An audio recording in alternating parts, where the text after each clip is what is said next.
Millet-based snack brand TrueGood raises $9 million in a funding round led by Puro Wellness. Existing investors Oaks Asset Management and V Ocean Investments also participate. This brings TrueGood's total funding to around 130 crore rupees to date.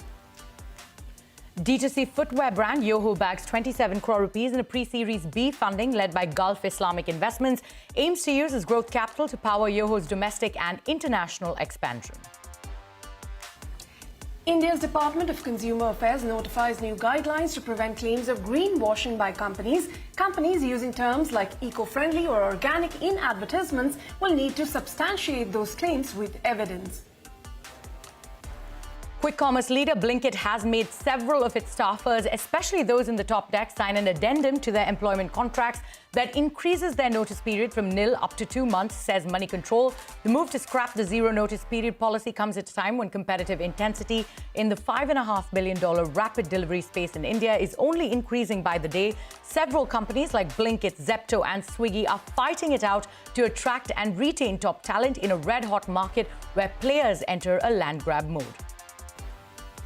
And Netflix could report its slowest subscriber addition in 6 quarters on Thursday as gains from a password-sharing crackdown ease, with investors looking for signs its nascent ad revenue business is accelerating, according to a Reuters report. The streaming giant will likely add 4 million subscribers in the July-September period, according to estimates. Netflix originals such as The Accident and The Perfect Couple were among the top streamed titles in the US during the quarter, showed Nielsen data. All right, so those were the headlines that we're tracking for you today. Now on to what's brewing. Furniture rental startup Rentomojo has ended the last financial year with its highest ever sales on the back of demand recovery. It reported a 60% jump in revenues to 193 crore rupees for FY24, more than threefold surge in net profits to 22 crore rupees, a 142% growth in EBITDA to 66 crores for the year. Now, Rentomojo said the growth was driven by a 45% year-on-year increase in average items deployed, strong customer demand and effective occupancy levels of items. For more on this turnaround story and whether the momentum can sustain from here on, I have with me Gitansh Bamania, the founder and CEO of Rentomojo. Gitansh, thank you very much for your time here on CNBC-TV18. You know, it's been a tough couple of years, for companies like you with the pandemic, and then you've come back with your highest ever sales for FY24. What helped achieve this kind of a revenue and profit growth, and, what exactly would you attribute this to? No, so thanks, Ritu. Thanks for having me. I think, COVID was a blessing in disguise for us. We understood the power of subscription in this period that, when the operation lockdown was there, we didn't have to go out every month and, craft new subscribers for us. So that really helped us. We could focus a lot more on the direct costs for us. And, it's a very complex business. We have the same complexity of e-commerce. We have the same with many warehouses, logistics, etc. We have the same complexity of a subscription business, need to take care of churns, need to collect from people at the right time. And we have the same complexity of a lending company, right? I mean, we need to verify our users. So we took this time, took the entire COVID period and really automated a bunch of these costs. Just like maybe we used to have a route optimizer from outside, we automated that. There used to be a manual team that used to verify most of the application that used to come to us, so we automated that. Now, if you go to Rentomojo, there's a proper chatbot, which is, possibly, which is an AI tool at the back, which is taking care of most of the queries. So, bunch of these stuff really helped us turn around the story. All right, Gitansh, I guess the obvious next question then is, with all of this automation and whatever you've achieved in the last couple of years, will this momentum sustain for FY25 and the years ahead? What should we expect in terms of sales growth, your profit numbers? What would the business momentum look like, really? We're already 6 months down into the year. This is the third quarter running. So I can be more certain of the momentum for this year. The momentum is pretty much like last year. I can still expect around, at least around a 40-50% growth on our EBITDA and PAT numbers. So last year we did about 66 odd crores of EBITDA and about 22 crores of PAT. So one can expect around a 40 to 50% increase from here on, even this year. All right, a 40-50 kind of an percent kind of an increase is going to be good for the company. But help us understand the trends that you're seeing in the rental market. In terms of the occupancy rates, what are the number of items you're deploying now versus what you were doing a year ago? What about subscription trends, and what's the average revenue per customer that you're able to earn today? No, so it's a very, as I said earlier, it's a very complex business model. I mean, just like how airline company, they manage seats at the end of the day. If somebody has 10 airplanes and every airplane has about, let's say, 200 seats, they're essentially managing 200 seats. And every day's job for them is to manage supply and demand and balance that in a way to manage occupancy. And so is the same for a co-living company, a co-working company, in which they're managing seats again. For us also, we manage over 4.5 lakh assets today, and every month, for the last 8 to 9 years, we have a clear demand to the pin code levels or to the region levels. What kind of a demand are we seeing? How is it growing with respect to, and what sort of a correlation it does have to the traffic or the sessions? Not just that, we have a great understanding of what sort of products are coming back from the market as well. So, it has taken us years and years for the past, and we have been able to perfect this algorithm over the years, and we have been able to balance demand and occupancy in a way that we're still, for the past 8-9 years, we've been managing 85% occupancy throughout. Throughout. And, kudos to the team for managing that and perfecting that algorithm over and over, which might be a great moat for us as we go forward. But Gitansh, what are the numbers? Let's say you stock 100 units. How many are you able to, rent out? What is the average spend or revenue you're earning from each customer? So each customer, the LTV by CAC is, through the roof in our business. We earn about, roughly about 20,000 rupees, per consumer over a subscription period. And, at healthy gross margins, the LTV by CACs are, very high. Early, double digits is what I would say is in terms of the LTV by CAC for us. So it's a very high LTV by CAC, high gross margin, high ROE business with very high retention rates for us. A good amount of people every month, those who are ordering are coming from repeats itself. Gitansh, we just have 20 seconds left. We understand you're looking at an IPO in 18 months. If you could confirm that for us. Yeah, I mean, we're more focused on preparing ourselves, and of course, the markets are fairly hot, so we're just focusing on really the PAT growth and getting ourselves prepared. As and when the time comes, I think in the next 18 to 24 months, that's the aspirations, but we are focusing more on the preparedness more than anything else. All right, we're going to continue that discussion at a later date then. Gitansh, thank you very much for joining us here today. Thank you. Thank you. Thank you.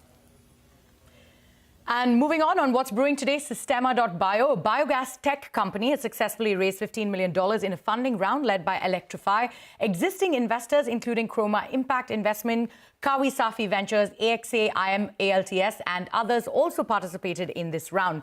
Founded in 2010, Sistema.Bio manufactures advanced digesters that enable farmers to convert waste into renewable energy and organic fertilizers. The funds will be used to scale operations, enhance technology, and improve customer service. Alexander Eaton, the co-founder and CEO of Sistema.Bio, joins us now. Alexander, thank you so much for taking time out and being here with us on Startup Street. To begin with, Sistema.Bio aims to build on its mission of delivering sustainable biogas solutions, helping farmers worldwide transition to cleaner energy, right? So if you could take us through the kind of solutions you have on offer and the impact that you've created for these farmers, how are you boosting agricultural resilience? Of course. Thank you so much for having us. We work with small dairy farms in India to ensure that their waste and their energy costs do not become a burden for them. So we allow farmers to turn their energy into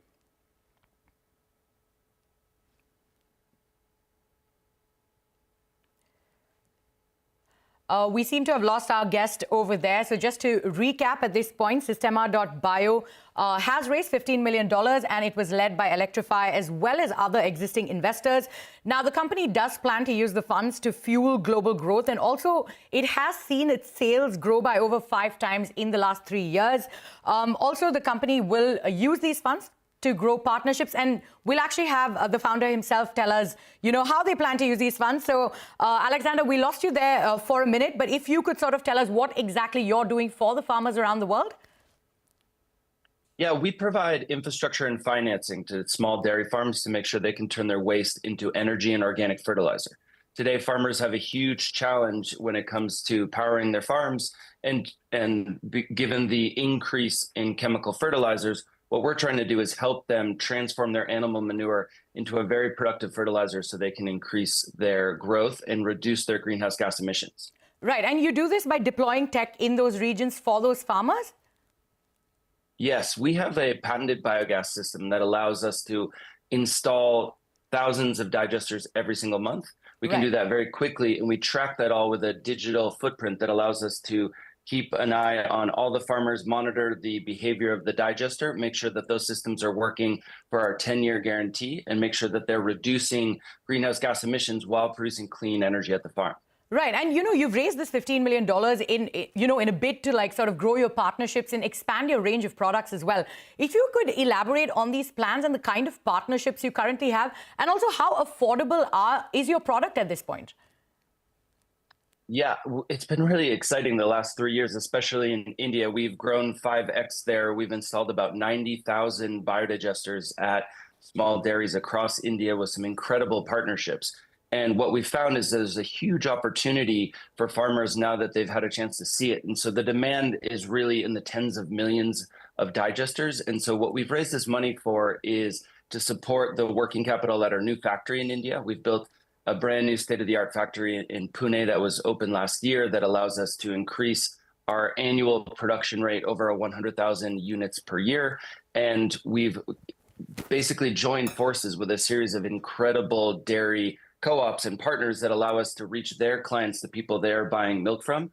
And we just need to accelerate that impact given how high the demand is both for the clean energy and also for the climate impacts. Right. So you've seen 5x growth in India alone, and you also plan to use these funds to expand into newer regions, right? So if you could give us a sense of your current presence and which new markets are you looking to enter, and will India remain your primary market? So we're actually present in 30 countries today. We have bases in Mexico, in Colombia, in Kenya.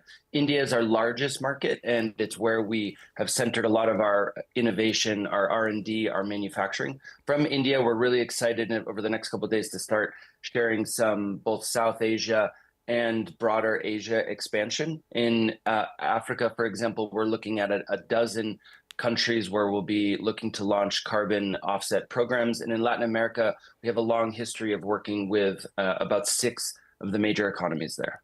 All right. So you have a big presence across 30 countries, like you just said. And you also said where you're going to double down on what the plans are in the next, 1 year. But where do you hope to close this year in terms of revenue, right? And what about profitability? Yeah, it's exciting. We've been profitable in India now for 2 years, given the scale and just given the efficiency. And I mean, I must say that we're really have learned a lot about smallholder farmers and family farms around the world. We see that dairy farmers share a lot of challenges around the world. There is no other market like India. India is the single largest milk producer in the world, has one of the most efficient and socially responsible milk industries in the whole wide world. But what we've learned in India really allows us to enter other markets efficiently, looking for other types of farmers as well. So we can work with dairy farmers and a whole range of farmers. And so that really opens up 40, 50 countries around the world. And our aim is about 100 million farmers in the coming decade. So we really have ambitious goals, a lot of which we can do in India. Our revenue will be between $25 and $30 million, which represents really a massive growth since our last funding round. And this round has principally been working capital that will allow us to continue to reach across this EBITDA positive mark, really just help us accelerate that growth. All right. So reaching that EBITDA positive mark is what you're going to use these funds for as well. All right, Alexander, thank you so much for taking time out and being here with us on Startup Street. And we wish you all the best on this journey going forward as well. Thank you so much. Okay, we're going to take a short break on that note. But up next, Zevo, a tech-enabled electric vehicle mobility platform, has raised $2 million in a pre-Series A round. We'll discuss the firm's growth plans with the CEO on the other side.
Welcome back. You're still with us on Startup Street. Zevo, a tech-enabled electric vehicle mobility platform, has raised $2 million in its pre-Series A round. This was led by Pegasus India Fund, BizDate Up, JIIF, and a family office. Zevo operates a comprehensive fleet of electric vehicles, catering to diverse delivery needs with a strong focus on operational efficiency and sustainability. Joining me now to discuss this further is Aditya Singh Ratnu, the CEO of Zevo, and also with me, my colleague Ritu. Aditya, thank you so much for taking time out and being here with us on Startup Street. You know, as I just said, Zevo is an electric vehicle supply chain as a service platform. So if you could elaborate on what you have on offer, and in fact, like, you know, supply chain transport is a major producer of greenhouse gases in India. So what's the kind of impact you've created so far in terms of, you know, clean deliveries, etc.? Yeah, hi. Thank you for having me and a very good evening. I think we are a very tech-enabled platform for reducing carbon emissions when it comes to the last mile, first mile, and mid-mile connectivity. Across, we are present in more than 20 cities in India today, with a fleet size of almost 2,500 electric vehicles. So we are an umbrella platform, as in you'll get in everything from a two-wheeler, three-wheeler, four-wheeler, way up to the 55-ton trucks. So we are seeing a pivotal moment in the industry today, wherein the commitment towards sustainability is the focus of every company and every MSME that we are seeing forwards. We have more than 35 odd clients today. Compared to last year when we started operations in April, we've seen a remarkable growth, and we are targeting around an exit ARR of almost 120 crore rupees by March. So which is significant growth in the 16 to 18 months of operations that we are at. We raised this round with Vithanka investors. We'll be utilizing these funds to add close to about 5,000 more electric vehicles on our platform and on Indian roads. We've significant addition into carbon dioxide reduction in the last year. We are applying for the International Carbon Credit Program also, which we'll be shortly declaring to our investors as well as to our various stakeholders. The plan is to reach about close to 2 lakh vehicles on the road by 2030. We're also planning for a IPO in the November 27 to November 28 year range. And that is where we are at right now, Ritu, yes. Well, Aditya, hi, this is Ritu. Thank you very much for detailing comprehensively your plans for the next few years, including your IPO. But let me just focus on your fleet of electric vehicles. You said you want to get to 2 lakh in the next few years. Give us a sense of the clients that you're working with and the partnerships you have across sectors and the demand that you're seeing, because of which you're giving us these projections. We are looking at if you see the past 18 months trend, we are looking at almost 20 to 25% month-on-month growth.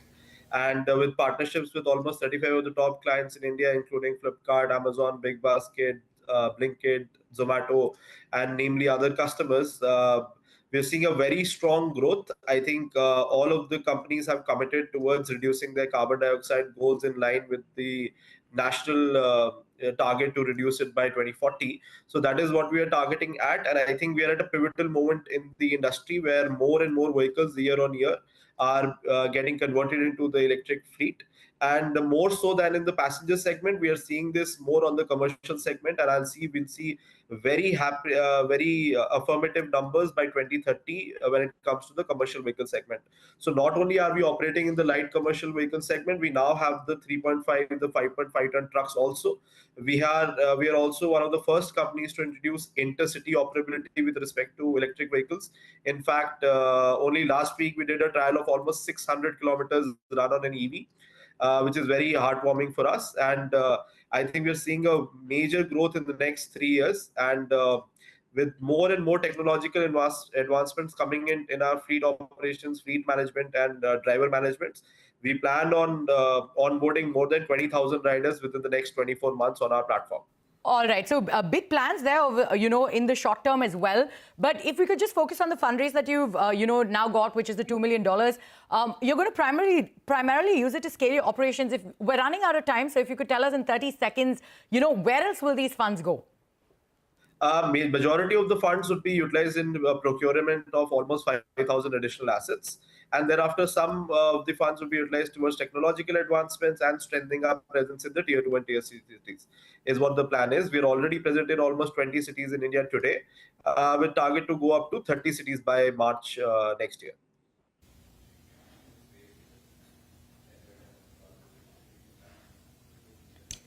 right, Aditya, we're going to leave it at that. Thank you very much for joining us here for this conversation. Now, moving on, Battery Smart, a battery swapping network for electric 2- and 3-wheelers in India, has completed 5 crore battery swaps on its network. The achievement, the startup claims, marks the first for the nation. In under 5 years, it has rapidly expanded its network to 1,400 swapping stations throughout India. Now, in a conversation with my colleague Parikshit Luthra, the co-founder and CEO of Battery Smart, Pulkit Khurana, spoke about the firm's growth plans and the path to profitability. Take a look. We started back in June 2020, so we are barely a 4.5-year old company into operations. It took us around 3 years to complete 10 million swaps, and now we do more than 3 million a month. So it has taken us around 4.5 years to complete this 50 million milestone or 5 crore milestone. And this is primarily electric 3-wheelers and 2-wheelers. So we serve all the commercial use cases, including gig work, economy for food commerce, e-commerce, etc. from the 2-wheeler side, and then the passenger last mile mobility as well as cargo applications on 3-wheeler side. Right. Now, what does this mean in terms of expanding your business in India is concerned? What about future investment and investments towards capex and increasing deployment of battery swapping across the country? Are you in the process of raising more funding? What is the kind of money that you would need in the next few months? Sure. So this is a capital intensive business. We own all the batteries on the network, so as to lower down the cost for the consumer, and that is what is making EVs more affordable. We have already deployed over 800 crores of batteries on the network, and we continue to deploy close to 50 crores a month in terms of capex. Most of this capex is funded by large investors, banks, as well as certain institutes who are focused on the electric mobility transition for India. So for us, it's a continuous process. We are already present in 38 cities now, and we hope to be present in over 100 cities over the next 2 years. Any fundraising talks that are currently underway? What would be your requirement, if you could give us a sense? So to serve the entire population of electric 3-wheelers and 2-wheelers in India, it would require close to $3 billion to be invested in this business. We have already raised 100 million plus over the last 4 years, which have gone into expanding our operations and also building the technology as well as the team. Recently, this year, we closed a 45 million primary round with Leapfrog MUFG, which was just 3 months ago. All right. The next question would be about further increasing deployment of battery swapping stations. You said that you are present in 38 cities. How many more touch points would you like to have? So we are present at almost 1,400 touch points right now across these cities, and we are adding close to 100 touch points every month. That includes expansion within these cities as well as opening new cities. We are targeting adding 1 to 2 cities every month on the network while going deeper in the cities where we are present. In the mature cities, for example, like NCR, Lucknow, Jaipur, etc., we are in every square kilometer of those cities, and we would like to establish similar presence in all the cities that we are present in. Right. Does the absence of regulations around battery swapping or any kind of standards around battery swapping hurt the growth of this ecosystem? So I wouldn't say that there is an absence of regulation. I think that the regulation is evolving very quickly and actually keeping pace with this sector. It is a very new category and a new sector.